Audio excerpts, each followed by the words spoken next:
पाकिस्तान की राजधानी इस्लामाबाद में ईरान अमेरिका के बीच शांति वार्ता की पूरी तैयारी हो चुकी है। शनिवार को होने वाली इस बैठक में ईरान से बातचीत के लिए अमेरिकी उपराष्ट्रपति जेडी वेंस सामने होंगे। हालांकि ईरान की तरफ से इस बैठक में कौन शामिल होगा, इसको लेकर अब तक कुछ साफ नहीं है, लेकिन रिपोर्ट्स के मुताबिक ईरान की तरफ से विदेश मंत्री अब्बास अराक्ची या फिर ईरान की संसद के अध्यक्ष गालिबाफ शामिल हो सकते हैं। वहीं पाकिस्तानी पीएम और सीडीएस असीम मुनीर इन दोनों के बीच में मध्यस्थता कराने की कोशिश करेंगे। लेकिन यहां सवाल यह है कि अगर पाकिस्तान में ये शांति वार्ता फेल हो गई तो फिर पाकिस्तान का क्या होगा। आइए जानते हैं इस पूरे मामले पर एक्सपर्ट का क्या कहना है। इंडिया टीवी की रिपोर्ट के मुताबिक प्रोफेसर अभिषेक का कहना है कि अगर ईरान अमेरिका के बीच पाकिस्तान में बातचीत फेल हुई तो इससे चीन, ईरान और रूस की धुरी मजबूत हो सकती है, जिसमें पाकिस्तान को अपनी स्थिति स्पष्ट करनी होगी।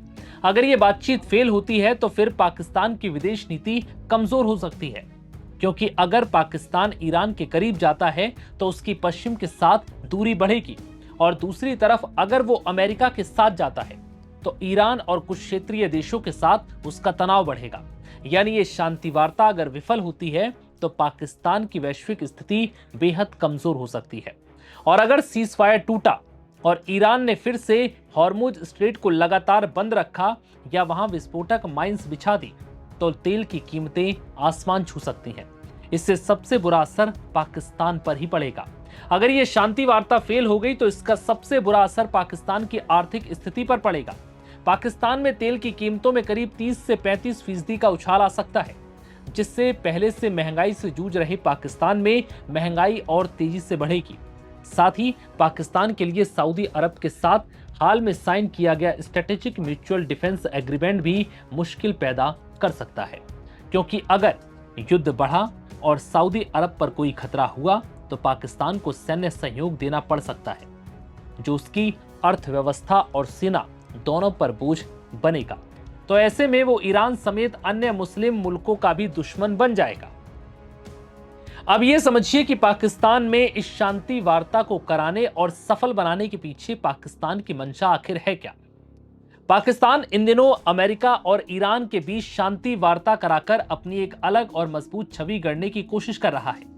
यानी पाकिस्तान इस वक्त मिडिल ईस्ट में चल रही जंग को हर हाल में रुकवाने के लिए एक कूटनीतिक ब्रिज के रूप में खुद को पेश कर रहा है, क्योंकि अमेरिका के राष्ट्रपति ट्रंप ने पहले ही यह दावा किया था कि पाकिस्तान के अनुरोध पर 8 अप्रैल को ईरान पर होने वाले भारी भरकम हमले को टाल दिया गया और उसी के साथ 2 हफ्तों के अस्थायी सीजफायर की घोषणा कर दी गई। ट्रंप के मुताबिक सीजफायर के पीछे का सबसे बड़ा मकसद ईरान की तरफ से बंद किए गए स्ट्रेट ऑफ हॉर्मुज को खुलवाना है, लेकिन सीजफायर के बीच इजराइल के लेबनान पर किए गए हमले ने ईरान को एक बार फिर से भड़का दिया। गुस्साए ईरान ने इसके बाद हॉर्मुज स्ट्रेट को बंद कर दिया, जिसके बाद फिर से ईरान अमेरिका के बीच सीजफायर अधर में लटक सकता है और इसी वजह से दोनों देशों के बीच शांति वार्ता बनाए रखने के लिए पाकिस्तान की मध्यस्थता में इस्लामाबाद में यह बैठक होनी है। यह बैठक 10-11 अप्रैल को इस्लामाबाद में होगी। अमेरिका की ओर से इस बैठक में उपराष्ट्रपति जेडी वेंस, स्टीव विटकॉफ और ट्रंप के दामाद जैरेड कुशनर शामिल होंगे। वहीं ईरान की तरफ से विदेश मंत्री अब्बास अराक्ची समेत 10 सदस्यों की टीम के आने का दावा किया गया है। पाकिस्तान की भी मंशा है कि सीजफायर में मध्यस्थता के जरिए वो अपनी छवि और बेहतर बना सके, ताकि उसे अमेरिका, यूएई जैसे देशों और आईएमएफ से और ज्यादा कर्ज मिल सके। और पाकिस्तान ये पूरी कोशिश करेगा कि किसी भी हाल में अमेरिका और ईरान के बीच ये शांति वार्ता हो जाए, जिससे दुनिया भर में पाकिस्तान की एक अच्छी छवि बने और उसे नए मौके मिले, नए विकल्प मिले और दुनिया भर के देशों का उस पर भरोसा उठे, जिससे कि वो ज्यादा से ज्यादा कर्ज ले सके।